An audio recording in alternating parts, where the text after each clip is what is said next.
Bienvenidos a un nuevo video de esta serie de teorías del aprendizaje.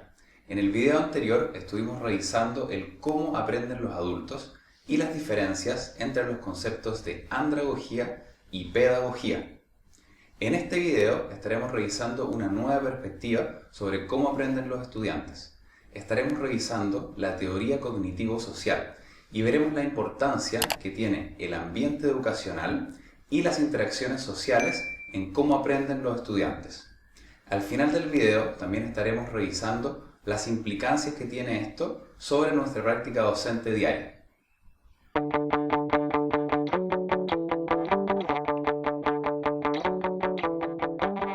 La teoría cognitivo-social pertenece a las teorías del aprendizaje social, las cuales basan en que el aprendizaje tiene una esencia que es naturalmente social. Por lo tanto, consideran que nosotros aprendemos desde y en interacción con otros y con el medio ambiente que nos rodea, con todo el clima educacional que nos rodea, involucrando a los compañeros, involucrando a los profesores, a los pacientes, al clima universitario en sí. Esta es la premisa fundamental de esta teoría, el componente social del aprendizaje. ¿Cuál es el origen de la teoría cognitivo-social? Esta teoría fue desarrollada por el psicólogo canadiense Albert Bandura, uniendo principalmente dos enfoques para comprender el aprendizaje. Primero tenemos el enfoque conductual, el cual se ve unido con el enfoque cognitivo. El enfoque conductual hace énfasis en la influencia del ambiente sobre nuestras acciones. Por otra parte, el enfoque cognitivo hace énfasis en la importancia de la cognición como un factor mediador para nuestro aprendizaje y funcionamiento.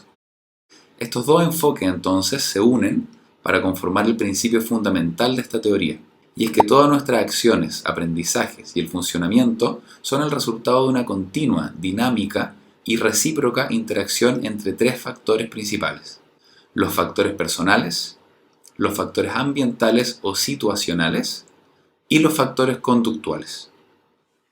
Entonces, según esta teoría, la interacción entre estos tres factores es lo que va a facilitar nuestro aprendizaje y todo lo que hacemos. Es una mezcla de la cognición y el aspecto social. Primero, en los aspectos personales, que representan al estudiante de una forma individual y su cognición, se incluyen todas las actitudes, percepciones, valores, metas, conocimientos y experiencias previas. En segundo lugar, los factores ambientales van a representar las diferentes situaciones e interacciones con el ambiente de aprendizaje. Son todas las influencias que pueden facilitar o impedir las acciones de los estudiantes y el alcanzar o no sus metas de aprendizaje.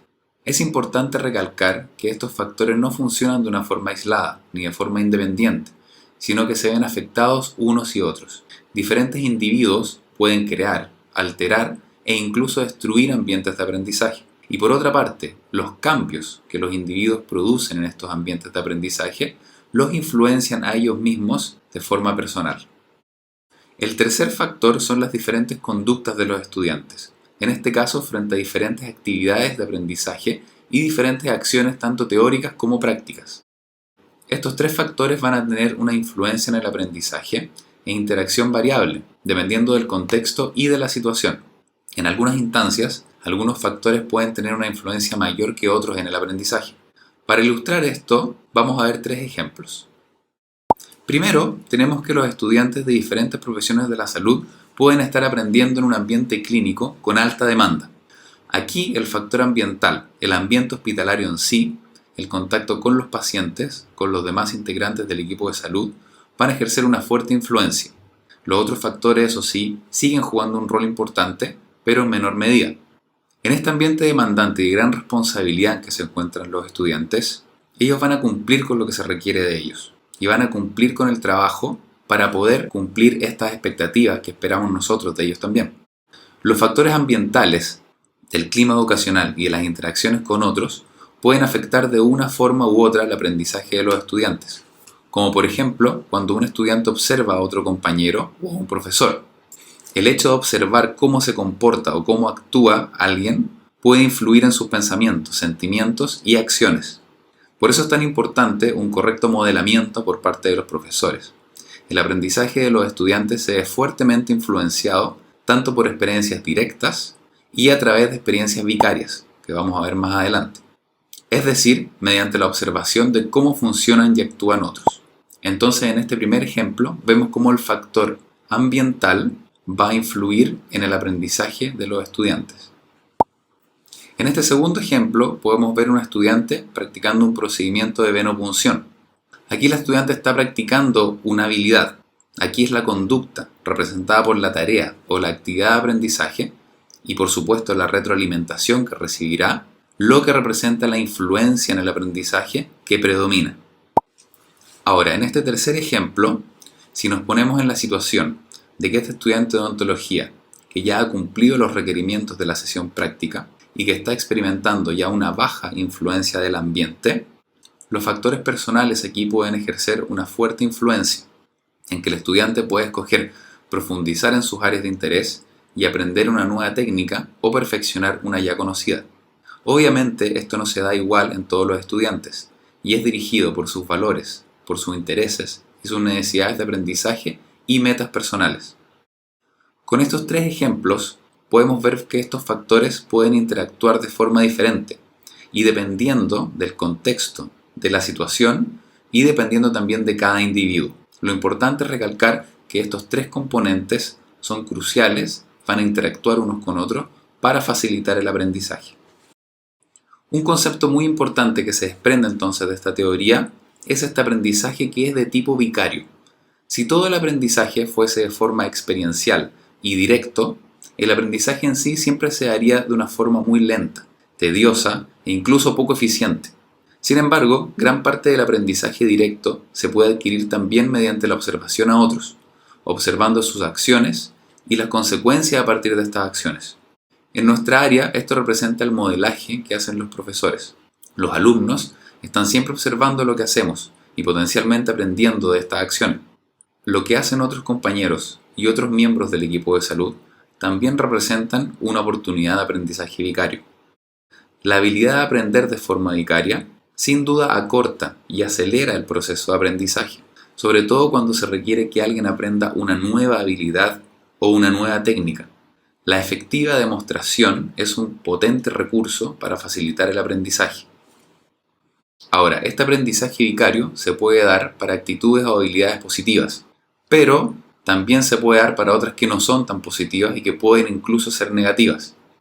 Por lo tanto, hay que tener presente este aprendizaje vicario y nuestro rol como modelos a seguir por parte de los alumnos, que los puede influenciar de una buena o de una mala forma. Otro componente importante que se desprende de la teoría cognitivo-social es la autoeficacia. Y esto se refiere al juicio que el estudiante realiza sobre sus propias habilidades para llevar a cabo una determinada tarea y llegar a ciertos logros. Pero esta percepción va a influir en las acciones que los estudiantes deciden hacer, en las metas que se proponen, en el compromiso con las actividades, en el esfuerzo y persistencia que dedican a una cierta tarea. Algunos factores que tienen gran influencia sobre la percepción de cuán competentes somos o de autoeficacia hacia alguna tarea son tres. Primero, el rendimiento propiamente tal, ya sea a nivel teórico o práctico. Si mi rendimiento es bajo, mi autoeficacia se verá disminuida y viceversa. En segundo lugar, tenemos las experiencias vicarias, en el sentido de que observar a otros realizar de forma satisfactoria actividades que nosotros debemos realizar nos hace pensar que son logrables y aumenta nuestra autoeficacia. En tercer lugar, tenemos la persuasión verbal y la retroalimentación. El recibir mensajes alentadores que sean realistas y constructivos por parte de otros, reforzando nuestras capacidades y eficacia, también aumenta nuestra percepción de competencia. Ahora, es muy importante que estos mensajes que se reciban sean, como decíamos, realistas, para poder tener una gran influencia en el esfuerzo y dedicación hacia una tarea. ¿Cómo hacemos entonces la conexión entre lo que dice esta teoría y las implicancias para nuestra labor docente? ¿Cómo creen ustedes que se aplican estos conceptos que hemos visto de componente social y cognitivo y los conceptos más importantes que hemos revisado hasta ahora en la labor docente? Las implicancias de la teoría cognitivo-social para nuestra práctica docente las hemos resumido principalmente en 4 puntos. Son 4 las acciones que se desprenden de esta teoría que tienen directa aplicación para nosotros y para la creación de un ambiente educacional favorable. En primer lugar, es establecer objetivos claros, en términos de metas y resultados de aprendizaje que se espera de los alumnos para una determinada sesión o trabajo. Hay que hacerlos explícitos, transparentes y concretos. Esto ayuda a los alumnos a visualizar el objetivo. También es importante para apoyar a los estudiantes a formular sus propias metas y objetivos. El segundo punto es modelar o demostrar los procesos o actividades que se requieren para facilitar el aprendizaje vicario mediante la observación. Esto es esencial para adquirir una nueva habilidad, por ejemplo, para un nuevo procedimiento clínico o una nueva técnica. Las demostraciones efectivas de estas técnicas son muy importantes. En tercer lugar tenemos la práctica guiada, que también es una aplicación importante de la teoría cognitivo-social. La estructura resulta muy importante a la hora de llevar a cabo una tarea y para fomentar la autoeficacia. Con esta guía nos referimos a proveer una estructura entonces y un plan de acción para los estudiantes y también a la retroalimentación, la cual debe ser constructiva, orientada en la tarea y no como una crítica a la persona, debe ser entregada a tiempo y debe ser útil y concreta. Más adelante nos vamos a referir a la retroalimentación en profundidad. Finalmente, el cuarto punto de aplicación de implicancia de esta teoría es dar oportunidades a los estudiantes para reflexionar sobre lo aprendido. Fomentar la reflexión no es una tarea fácil. Sin embargo, la reflexión ayuda a los estudiantes a analizar las estrategias que están utilizando. El considerar si se pueden incorporar nuevos enfoques en el estudio para lograr las metas propuestas. Fomentar la reflexión hacia qué atributos le dan los alumnos al éxito o al fracaso académico también es importante y puede servir como una fuente importante de cambios de comportamiento en ellos hacia su estudio. Por lo tanto, la teoría cognitivo-social nos entrega conceptos que son muy relevantes para el aprendizaje. El concepto central de esta teoría es que los estudiantes están constantemente interactuando con el ambiente que los rodea y específicamente con las acciones y consecuencias derivadas de la interacción con este ambiente educacional. No olvides suscribirte a nuestro canal y activar la campana de notificaciones para que no te pierdas el tercer video de esta serie de teorías del aprendizaje, donde estaremos revisando la reflexión y la práctica reflexiva.